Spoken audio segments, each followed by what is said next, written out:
Hi everybody, I'm Henry from ERA. We are starting a series for the Singapore Property Buyer Guides, and in short it is called SPB Guides. The series of presentation was taken from many seminars by our top management, especially Jack, Marcus and Doris. This presentation will also not be made possible without the feedback from our clients. Whether you are an investor or buying for your own stay, you have to consider and compare market analysis. Hard selling to customer will not yield a win-win for clients and agent anymore. During this circuit breaker period, many friends and clients have been asking me these questions, whether they should buy or sell their house, or just wait. It is important to comprehend the macro environment before making decisions. Let us be your partners and work towards our common objective in securing your next purchase. Do you also have some questions? Are you waiting for the market to crash to take action, or still waiting for 5 years? Then stay tuned. Follow me to the guide and I'll walk you through. Today is 20th of April and we are coming to the end of the second week of our circuit breaker periods. In this world of lockout, are the oil and stock market crash or still crashing? The question many of us are asking, are there still opportunity for Singapore property market? Now, let's look at some of the previous facts on two virus periods. Does this last for years? During SARS, it lasts less than 5 months. For swine flu, it lasts less than a year. How about COVID-19? We are all too anxious to know when is it going to be over. Now, shall we look at another facts? The previous Singapore property market cycle for the past 30 years. From the Asia financial crisis in year 1990, prices have risen by more than 200% for 22 quarters. From the SARS period in 2003, price has up about 60% for 17 quarters. Same for the global financial in year 2009. Price has also up by about 60% for 70 quarters respectively. From 2017 onwards, the price has up by about 10% for 5 quarters. Looking forward, and based on the past major cycle, are we still looking at the lower end whereby price will be risen by about 50% more for the next 3 years? That makes up for the same total of 12 quarters. Now, let's see what happens recently. For February this year, some of our friends were shocked when the news of the new launches released. Developers have sold 64% of Park Canberra ECs and 70% of M in just one day, and is still selling. The news continue. The new launches in January break 7 years record. February is up 114% compared to last year. For March, even though it has dropped 37%, it is due to developer release only 68% compared with the same period last year. Even in this circuit breaker period, units are off the shelf for more than 30 new launches, as sales gallery and show flats goes online.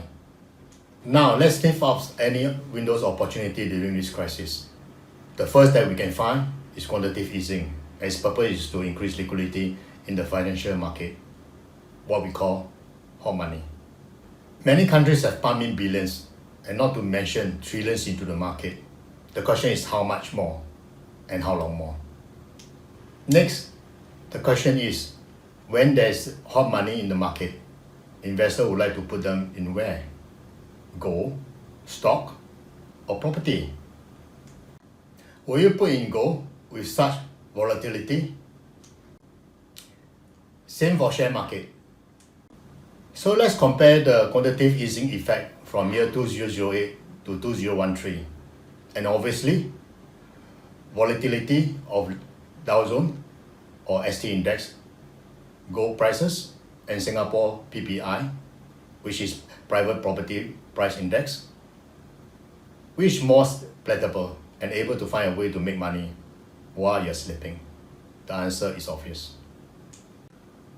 Let's look at the next opportunities when Fed cut their interest rates to almost zero.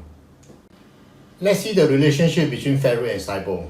When the Fed dropped, this pushed the SIBOR lower, as we can understand. Also takes a note of the Fed rates during the 1980s and 1990s, which is about 6 to 8%, and now it's almost zero. What does that mean to you? And this recent two rate cuts by Fed, the SIBOR rate has dropped from 1.627 to 0.99%. So what does that mean for the cost of borrowing? Loan is cheaper now, of course. The building under construction loan rate, which BUC, is now at 1.17 from about 1.8 earlier. You save almost 11% only for a 2 years period. Yes, you save about $110,000 for $1 million loan. Next, let's look at how low interest rate affects Singapore. Private properties price index. Over this chart, it shows the relationship between SIBOR rates and the Singapore private property price index in the SARS, global financial crisis, and COVID period. As you can see, how the rate cuts in SIBOR pushes up the private property price index during SARS and global financial crisis. So will it be for COVID? The last window of opportunities is Singapore dollar depreciate against USD. When COVID-19 happens, MA announced that there's room for exchange rates to ease. What happened? Singapore dollar tumbled. What you want to know is how does weaker Singapore dollars affect Singapore residential property pricings? Over here, we do the comparison during the global financial crisis and also in the sluggish Singapore economy in year 2017. It's very obvious that when Singapore dollar depreciates against the USD, private property price goes up for both periods. What most of our overseas clients interested in is how much buying saving can they enjoy. Yes, you save about 60,000, that's 6% when the Singapore dollar depreciates this time. So what does these three opportunity means to you? Immediately jump into action? Let's see what happened if you jump into action for the previous crisis. Let's come back to the same previous SARS period again. Buy before SARS, sell at the lowest point of global financial crisis in 2008. Let's look at Young Park Apartments in District 9. Bought in November 2002 before SARS period and sell on the lowest point during global financial crisis in May 2009. You can see a profit of 560,000 and that's translated into an annualized capital gain of about 9%. This shows how Young Park projects perform better than District 9. We shall cover this micro view on our next few series. Let's move on to the next cycle from global financial to TDSR implementation. Take a look at Belleforte Apartments in RCR, bought in June 2008 before the global financial crisis and sell on the lowest point in May 2013 before the TDSR implementation. You can see that the profit is 280k and with an annualized capital gain of 3.2%. However, this shows District 12 capital gain is much higher than Belleforte, and we shall discuss this during our micro view series. Let's summarize the actual gain in percentage for the earlier three discussed scenarios. The next low during the global financial crisis is 15.8% higher than the previous high of SARS period. For TDSR implementation and the global financial period, the gain is 7.7%. There's even a 3% increase after that last cooling measures in July 2018 till last year. I pretty like this chart as it's rather simple and illustrative. Firstly, let's split the two halves of between right and wrong properties. It's obvious that it's not right and wrong timing. The rule of thumbs for investor is don't wait to buy, but buy the right property and wait. Yes, it is the right property that we shall discuss further. We have to comprehend the macro environment and we shall manage the micro aspect in property investment. If you want more facts and figures, it's just a scan away. Do scan my WhatsApp and WeChat code.